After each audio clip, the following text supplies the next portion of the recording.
everyone, I'm Lady Teddy. I'm going to be reading to you guys from Magium, which is a text-based choose-your-own-adventure story app that is free on both Android and iOS, and I highly recommend it. There's a lot of different paths that you can play and read through for yourself. Oh, Mike, thank you so much for the bits. I'm so glad that you like this so much. Currently we are in the middle of Chapter 6 of Book 2. If anyone doesn't want to play it for yourself and would like to know what's going on, all of my previous readings are on YouTube in a Magium playlist, so you can check them out there. I know that this is in the middle of the story, so if anyone has any questions, feel free to ask them. And I know that a lot of people like just listening and falling asleep or relaxing, so that is totally fine. There's no pressure. It is choose your own adventure, so we're doing a good, smart playthrough. So if it's a good or a smart choice, I will generally make the decision for everyone. You didn't ruin my intro at all. My intro is always a mess. By the time I start reading, it's the end of my stream and I'm always pretty spacey. If it's just a general dialogue or path that's not good or smart, I will generally allow you guys to help me make the decision, so I will read out what the different options are and then give y'all about a minute. If no one says anything, I will make the choice. If people do pitch in, I will go with whatever the majority of you guys are wanting.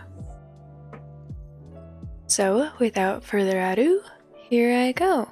And I do have all sound alerts turned off, so I wouldn't recommend redeeming anything with the intent of making loud noises, because I want this to be relaxing.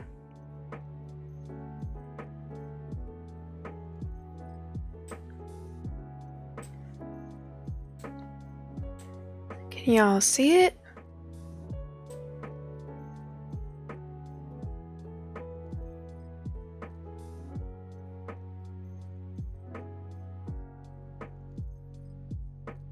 Where did we leave off?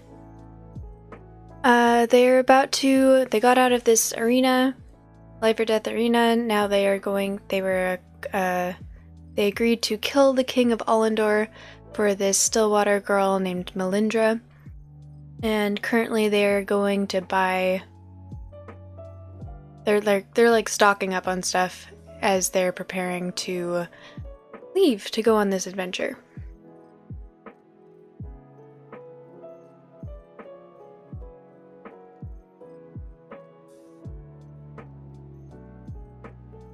I decide to buy the more expensive crossbow. I don't have any other ranged attacks, so I shouldn't be thinking about saving money here. Quality is much more important. Mr. Kennedy, hello! Hi-ho, it's off to work I go. Good morning and good evening. Good luck at work. Drive safely.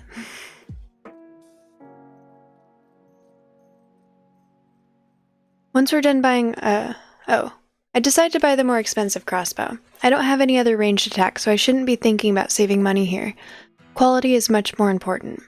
Once we're done buying what we need, I put my new crossbow inside my backpack, and then Darren and I exit the shop, heading directly for the middle of the marketplace. As we walk, I suddenly remember that there was something else I needed to buy here while I'm still in town. So I tell Darren to go ahead, and I go to enter the potions shop. Barry? Flower asks as she sees me enter the building. Didn't you go to buy some weapons? Yeah, I say. But I remembered that I also had something to buy from here. What are you buying? Flower asks. An anti-poison elixir, I say, a little embarrassed. Flower's eyes turn blue and Aluna just stares at me for a few seconds without saying anything.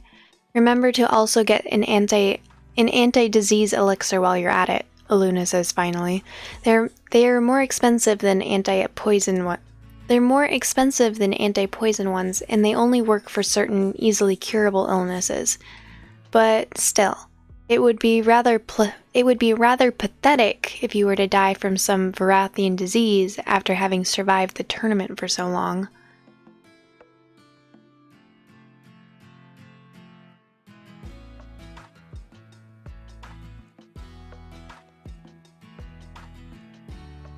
It's actually one of them Mandela effects because it's actually hi ho, and it's not actually off to work we go.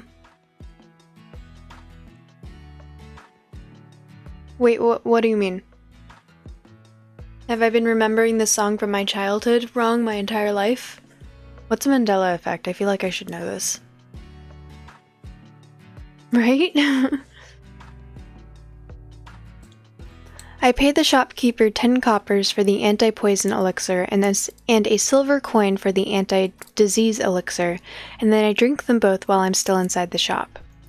Aluna does the same for all the potions she's bought, and then we both exit the building, heading towards the middle of the marketplace where Hadrick and Darren were waiting for us. As we approach them, I notice that the two of them are in the middle of a rather heated debate about who would be the winner in a duel between Azarius, between Azarius, the Sage of the West, and Telmac, the Sage of the North. Listen, Hadrick tells Darren as we get closer, I know that Azarius can cast a lot of spells. That's not the point. What I'm saying is that in terms of raw power, Telmac is way above the Sage of the West. Plus, he's an earth elementalist. What use are a bunch of spells when he's just going to crush you between two huge layers of rock?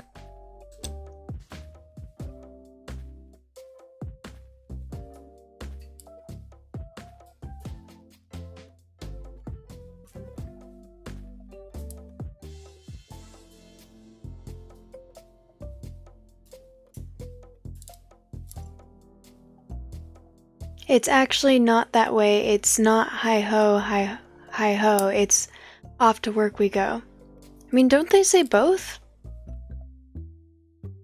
Hey ho, it's home from work we go.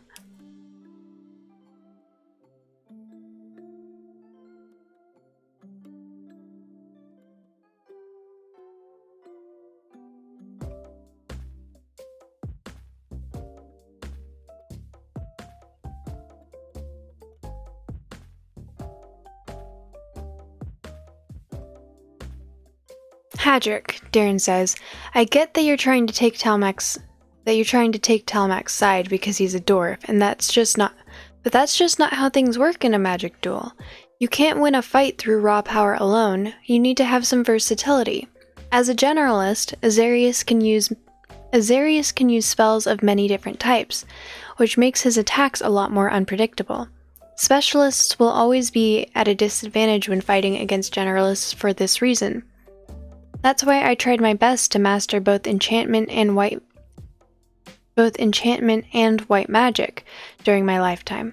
Limiting myself to one specialization would have given me far less options when fighting against other trained mages. Raxid, welcome in. Thank you for the first time chat. How are you doing today? My whole life I thought it was off to work we go, and I always wondered why dwarves were working so much.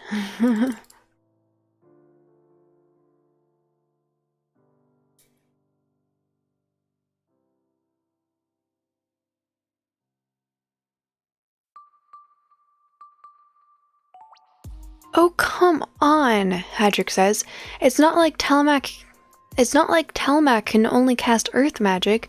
You've seen him at the last year's Sage contest. He can cast lightning magic too, and a whole bunch of other spells. Yes, Darren says, basic spells. I never saw him cast any complex spells outside of his own specialization. Doesn't matter if they're simple spells, Hadrick says. He can just use his huge energy to boost them and they'll be just as strong as the more complex spells. That would be a waste of magical energy, Darren says. There's a reason why more complex versions of the basic spells were invented. It's because they're cost effective. Why would Telmac care about cost, Hadrick says. He has plenty of energy to spare. It's not like we've ever seen him run out of energy in a duel before. Hell, as far as we know, his magical regeneration abilities may well be high enough that he can gain his energy back before he even has a chance to even has a chance to spend it.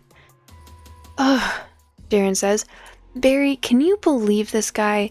He's actually trying to make a case that Azarius would lose in a fight against Telmac. He does have a point though. I mean, Azarius is pretty old. Yeah, I honestly couldn't imagine Azarius ever losing in a fair fight. I'm inclined to go with this one, but if anyone would like to weigh in, now is your chance. Otherwise, I will make the choice for us. I'll give y'all about a minute.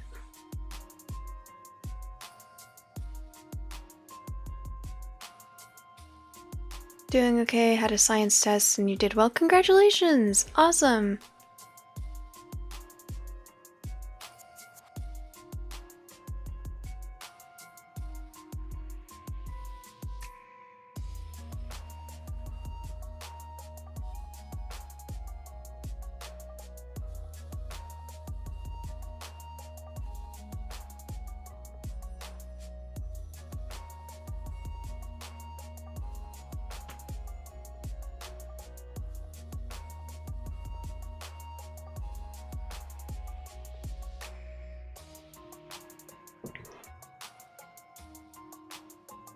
In this world, there's a bunch of...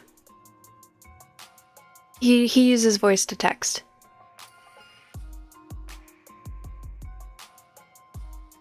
Yes, all hail the magic sealing water.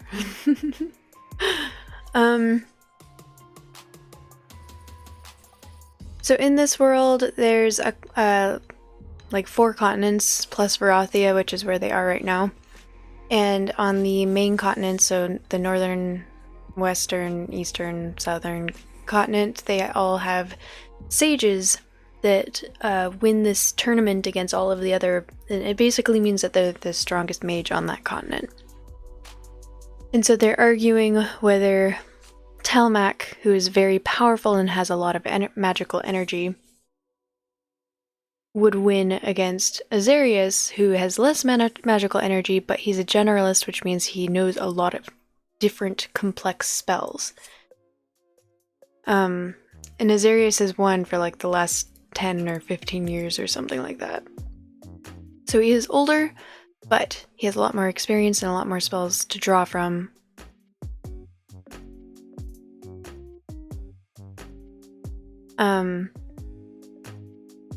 We haven't met Telmac yet in this story.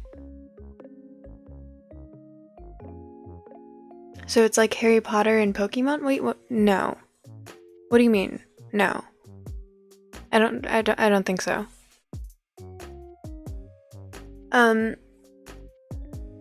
In this, there are people who are born with just general magic power, or they can have a special, automatically have a connection with a certain element. And the people who are born with connection to a certain element generally will specialize in that element. They do have the ability to try and learn general spells, but it's a lot more difficult and less natural. Oh, it just reminds you of them of Pokemon. I see what you're saying now. I guess you could think about it like that. They're more side characters, though. In the most recent chapter that just came out, it looks like Azarius is going to become a more prominent character, but Telmac, they're mostly side characters.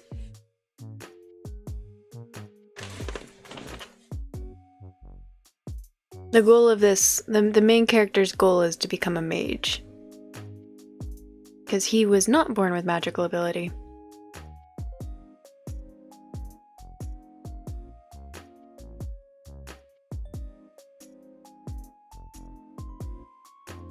Technically every Pokemon is a side character? That is true. They're not trying to catch the sages, though. Okay, so no one weighed in, so I'm going to go with Azarius. I want to like him. So far, he's been cool. Yeah, I honestly couldn't imagine Azarius ever losing in a fair fight. Pah! Hadrick says. Asking Barry is cheating. He's from the Western continent. Of course he'd root for Azarius. That's just not true, Darren says. I come from the Southern continent, but if someone were to ask me who would win in a fight between Azarius and the Sage of the South, I'd still pick Azarius, hands down. Fine, Hadrick says. Okay, I've got another one for you then. Who do you think would win in a duel between Eden and Araka?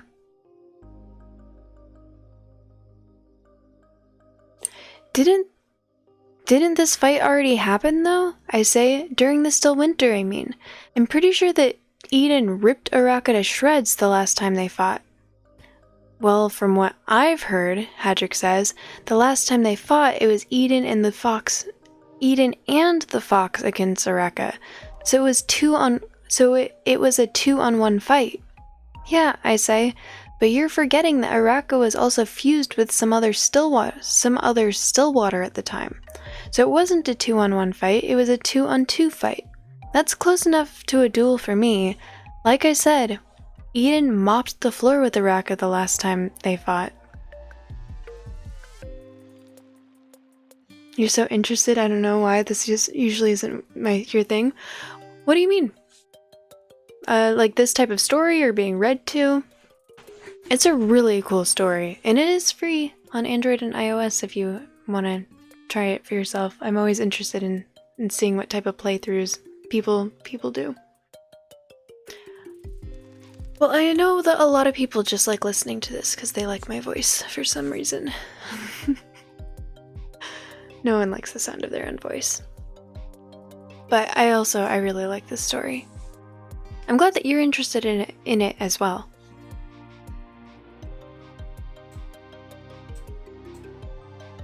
And if you don't want to play it for yourself, but you would like to catch up on the story, I have all of my previous readings on YouTube.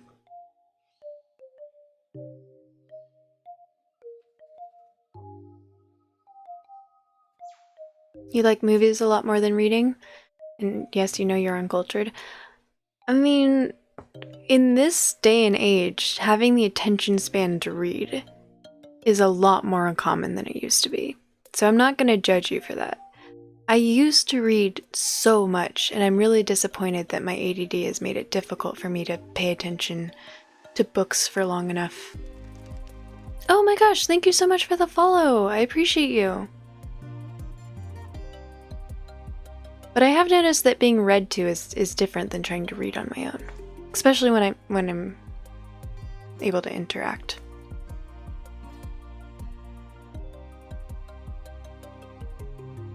Hey, Araka says. Hey, what the hell are you talking about?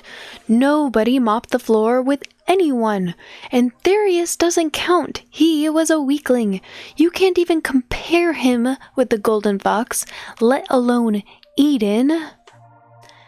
Yeah, right, I say. If he was such a weakling, then how come you weren't even able to take over his body properly during your awakening?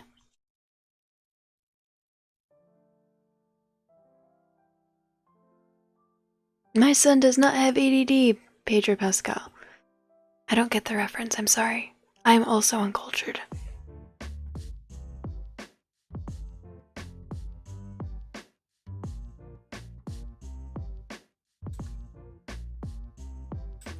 That has nothing to do with power, you idiot, Araka says. Didn't your friend tell you about ethereals? The guy had an overwhelming advantage when we were fighting in his own mind. In a fair fight, I would have annihilated him, and the same goes for Eden. Uh-huh, I say. You say that, but you still lost against him in the still winter. That's because Eden uses tricks, Araka says. In terms of raw power, I'm way stronger than him. Who cares if you're technically stronger than him? I say. Fighting isn't just about strength. You also need to know how to use it. This isn't about him being more skilled than me, you moron. Araka says. I'm saying that he's cheating. He isn't using magic the way you're supposed to. What's that supposed to mean? I say. Forget it, Araka says. I'm not going to sit here and waste time explaining to you how magic works. Tell you what. Why don't you ask Eden directly what I meant? He's been standing there invisibly right next to you for the past 20 seconds, so I'm sure he doesn't have anything better to do at this time. As soon as Araka is done talking, Eden dismisses his invisibility spell while wearing his usual polite smile on his face with his eyes closed. You just won't let me have any fun, will you, Araka? Eden says.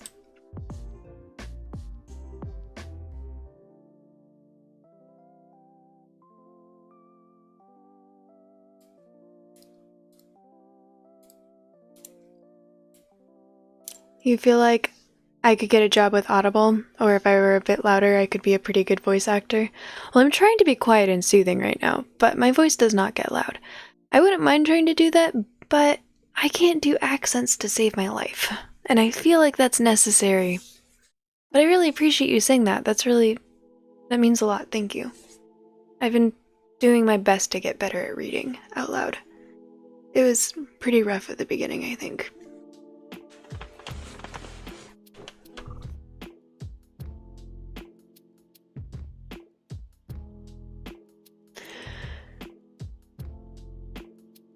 Again? Darren asks Eden.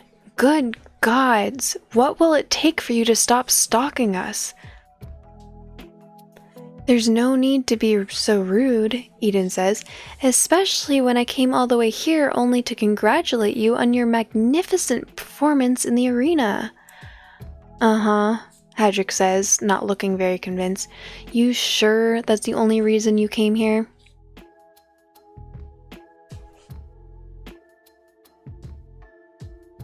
Okay, Southern Belle was pretty dope. Okay, that's only when I'm drunk. I can only do Southern Belle while I'm drunk. And then I tried reading while I was drunk and it didn't work, so.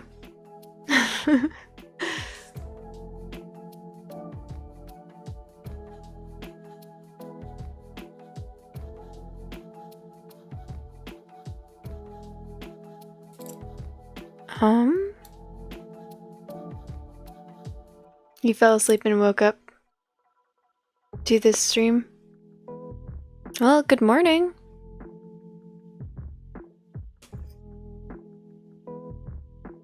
I hope you had a nice nap.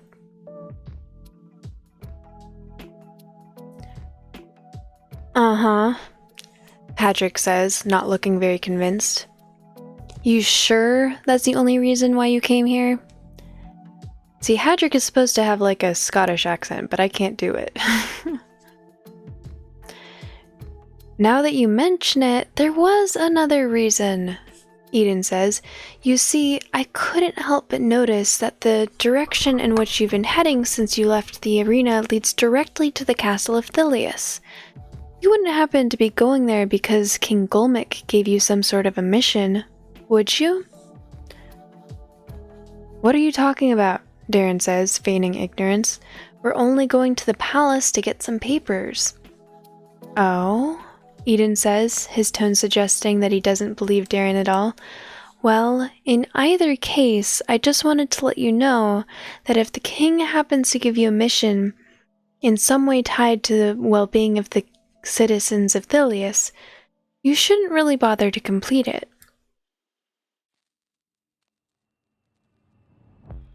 Oh, so that's the power of my voice. Fell asleep instantly.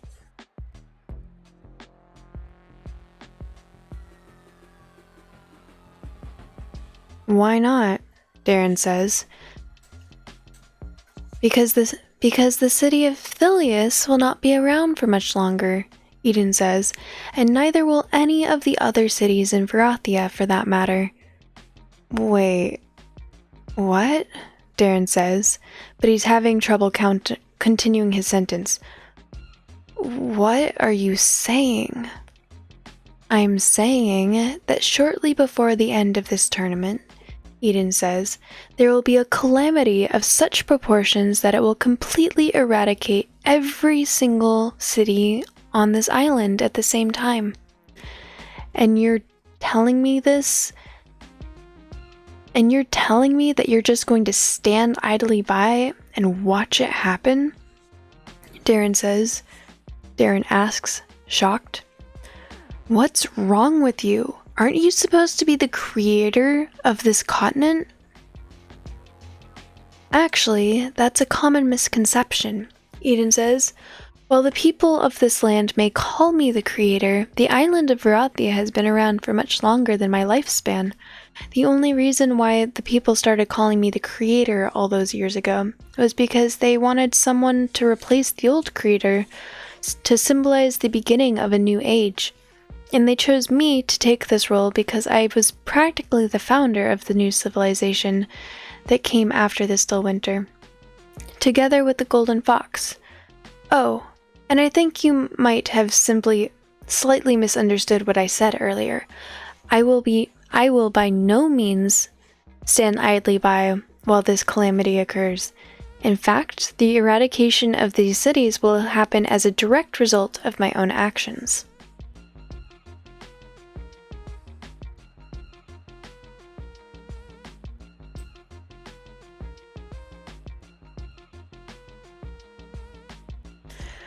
You bastard! Darren says with his eyes full of hatred. I'm not going to let you do this. Why, Darren, Eden says, I thought that you, of all people, would have every reason to be happy due to this turn of events. Weren't you the one that told me that as long as you never give up, you can find a way to save everyone? Well, I've found a way. A way to save all of them from their misery. I assure you that a quick death would be a much better fate than most of these people deserve. And as for the rest... Oh, shut up! I interrupt Eden. Pardon? Eden asks me. I've had it with your crap, I say.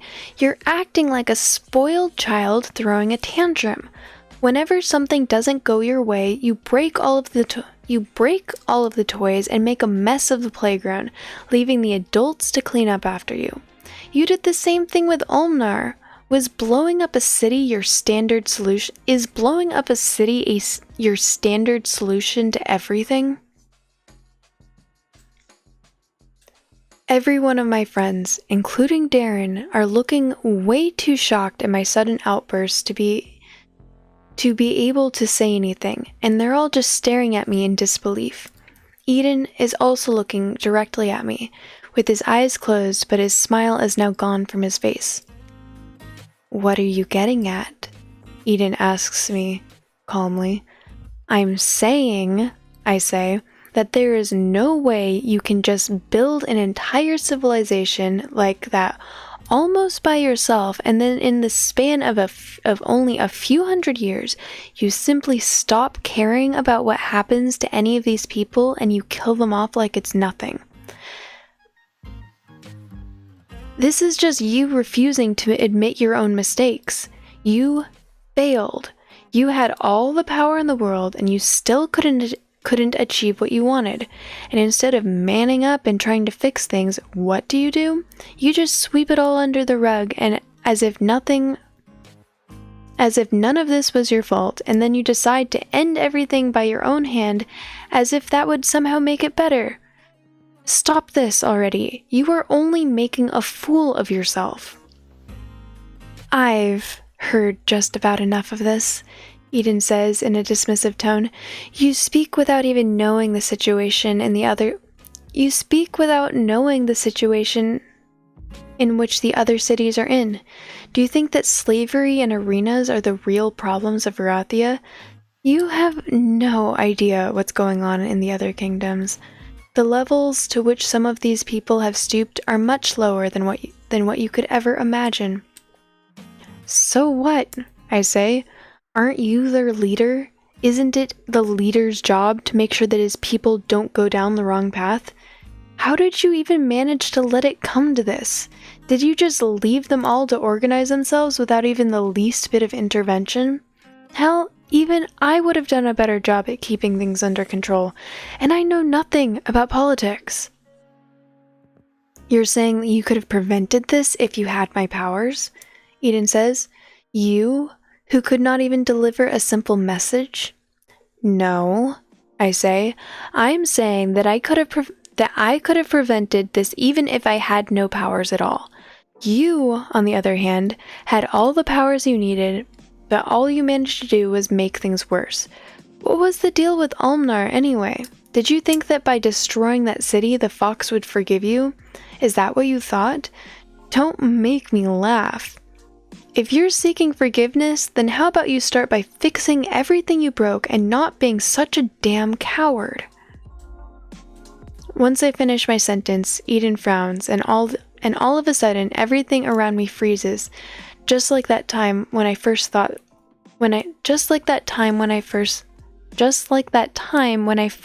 the dragon. He then starts slowly walking towards me while everyone except the two of us is frozen in place. He's looking pretty pissed. Try to break the time freezing spell by stepping out of its range, stand my ground, and do not avert my eyes from Eden. I'm inclined to go with this one, but yeah. If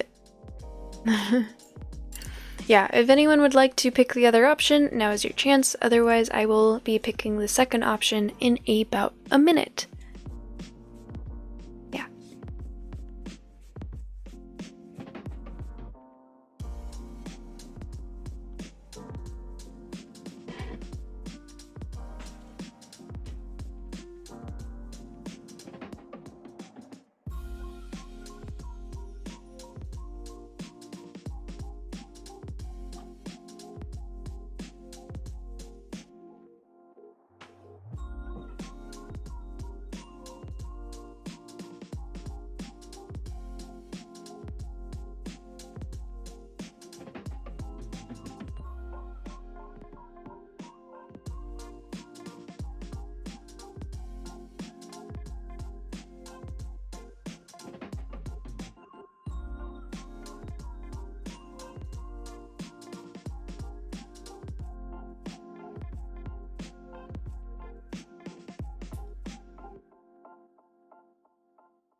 Okay. I feel like this is the smart option anyway. Eden's shown that he can stop people from moving. I decide to stand my ground and look Eden straight in the eyes as he approaches me. When he gets about a foot away from me, he stops and he opens his eyes, looking at me with a very dark expression on his face.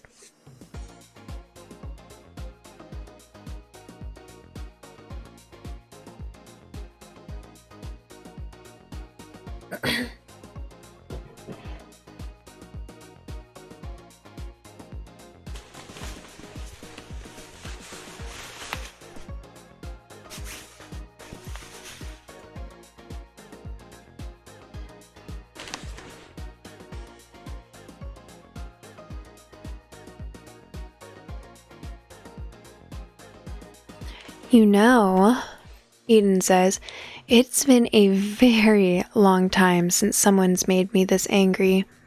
I'll have to hand it to you, Barry. You have a very unique talent at pushing people's buttons. Tell me, do you enjoy risking death with every possible opportunity? Do you really want to die that much? You're not going to kill me, I say. Why not? Eden says.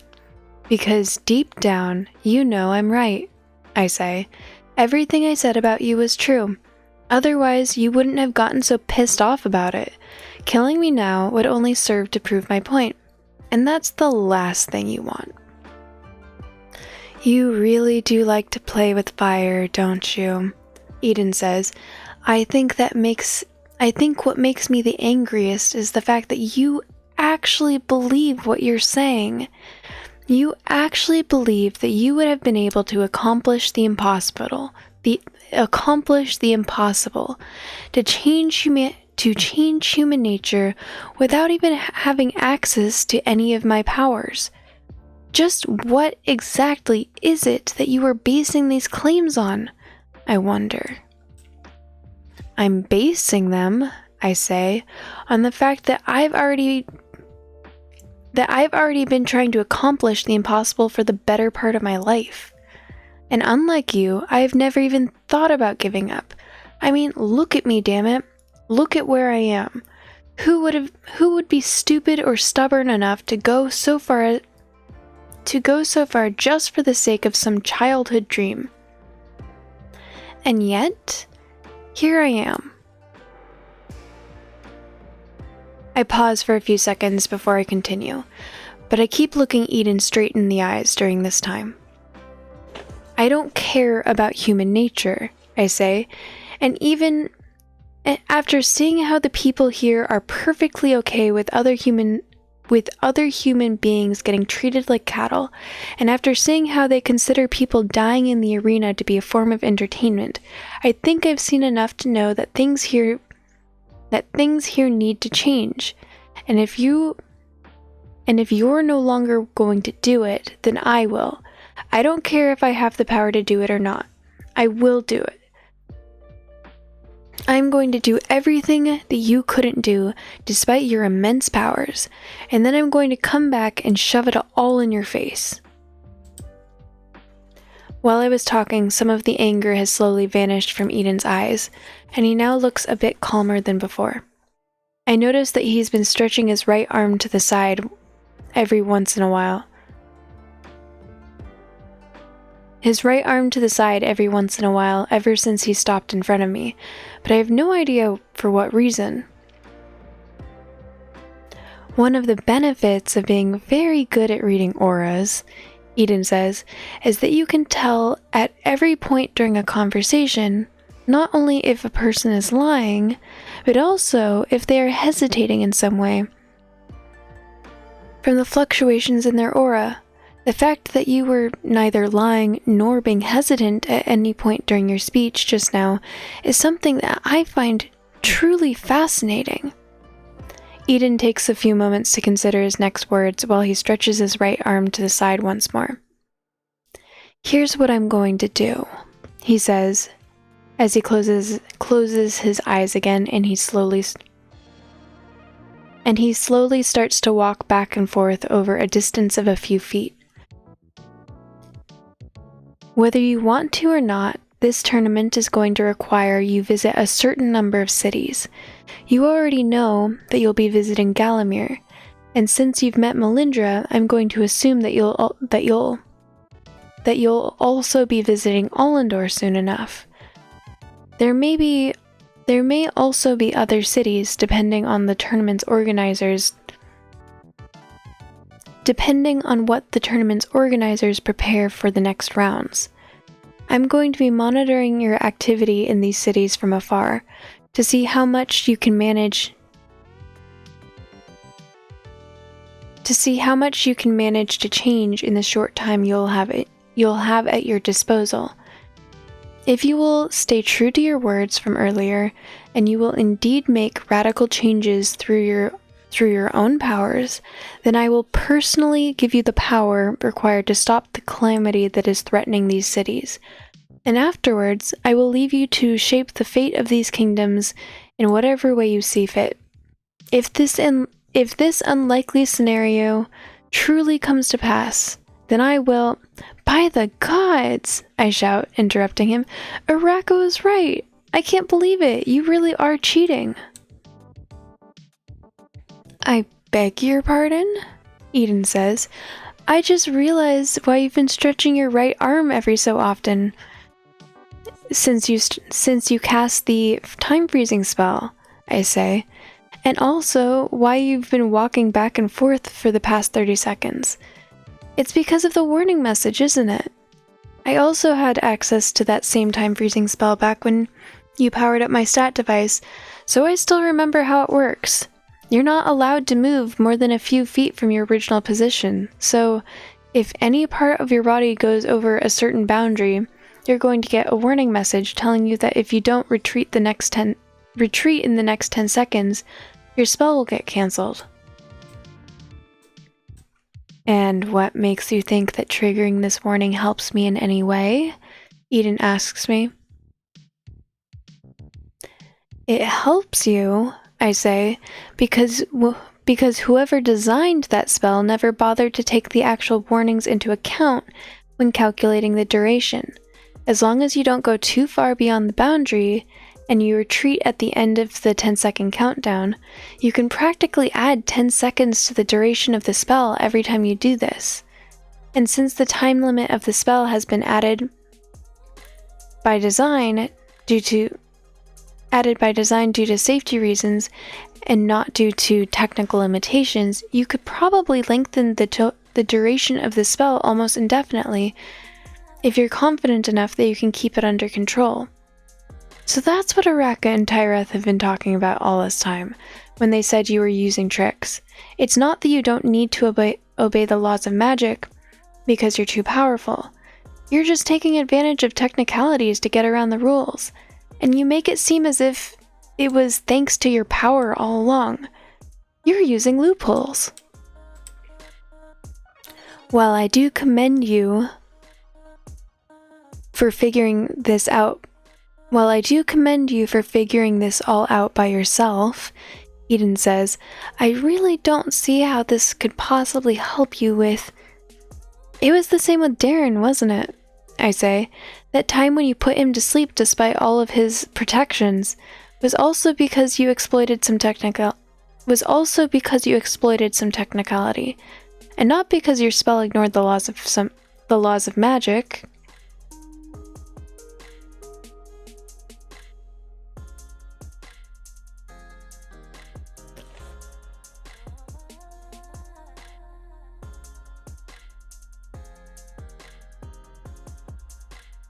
Oh? Eden asks while raising his eyebrows with his eyes closed. And what technicality might that be? After pausing for a few seconds to think, the answer suddenly comes to me, as if it were clear as the light of day. Protection overload, I say, and I see Eden's expression change a bit, even with his eyes closed. That's it, isn't it? I heard that this only happens to very skilled mages that go overboard with casting protections on themselves, without taking into account that some of those spells might actually do more harm than good, because they are in conflict with each other. If you're not careful, you could end up generating small openings in your defense that could easily be exploited by someone that is skilled at reading the flow of auras. I could totally see Darren making a mistake like this. Extraordinary, Eden says with with his smile back on his face. I've used that trick countless times against many formidable foes in the past, and yet nobody has managed to figure it out until now. However, I still do not see how this will help you and your group if you were ever to fight me seriously. Leaving aside the fact that I've had hundreds of years to learn all of these technicalities, even if you manage to learn them all, my level of magical power still dwarfs that of most beings on this island, with very few exceptions. I would say that you are not in a better situation now than you were when you first met me on the second day of the tournament. Yes, I am, I say, because now I know that you're not invincible. If you needed to learn these tricks, then it means that your power alone was not enough to help you win all of your battles. It means that you have weaknesses, and if you have weaknesses, you can be defeated. Eden laughs. So you aim not only to achieve what I couldn't accomplish in a lifetime, he says, but also to eventually defeat me in an actual battle. And here I was thinking that I wouldn't have anything interesting to do until the end of this tournament. He pauses. Very well, Eden says. In that case, I'll be looking forward to your progress. And I will also be monitoring your activity within I will also be monitoring your activity within the cities, as I said earlier. Now then, would you happen to have any more questions before I take my leave? Just one, I say. What is the Magium? Eden grins. You weren't seriously expecting an answer to that question so easily, were you? He says. No, I say, but it was worth a shot. Eden gives me one last smile with his eyes closed, and then he teleports out of my sight. As soon as he disappears, the time-freezing spell gets cancelled, and my friends begin to look around themselves, confused, trying to figure out where Eden went. So Eden is gone, Darren says after a while, and Barry is the only one that doesn't seem surprised by this sudden turn of events. Is there anything that you might want to tell us, Barry? Darren, I say, I'm certain that you have many questions, and I'll be sure to answer them in a bit, but first I'm going to need you to do something for me. What's that? Darren asks. Pull out a pen and paper from your backpack, I say, and write all of the protection spells you had to cast on yourself on your second day of Varathia. We've got work to do. Woo!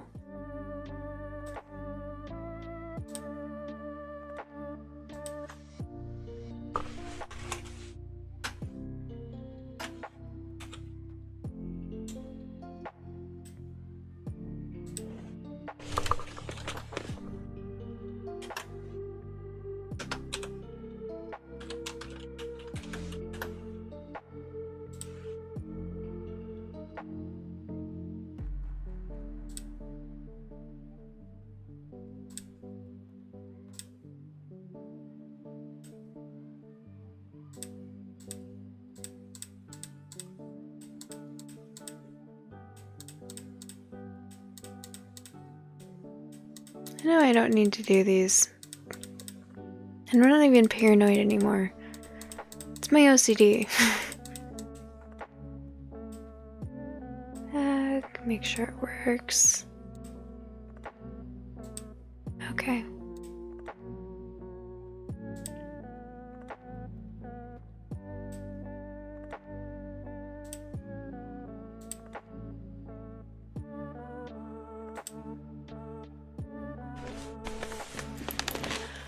Alright, well, we finished chapter 6, so moving on to chapter 7 next time.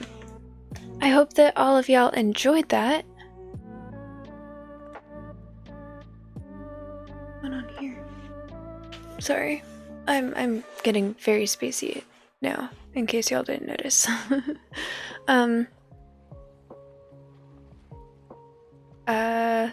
Once again, this was Magium. It's a text-based choose your own adventure story app that's free on both Android and iOS. If you guys are interested in the story, I highly recommend you download it for yourself. If you guys don't want to play it for yourself, all of my previous readings, including this one, will be uploaded to YouTube in a Magium playlist. I'm getting very sleepy, so I'm just going to end both the stream and the recording here. I hope you all are wonderful, and I hope you have a lovely rest of your day or night or whatever it is wherever you are. And I'm going to sleep now, so good night everyone. Thank you.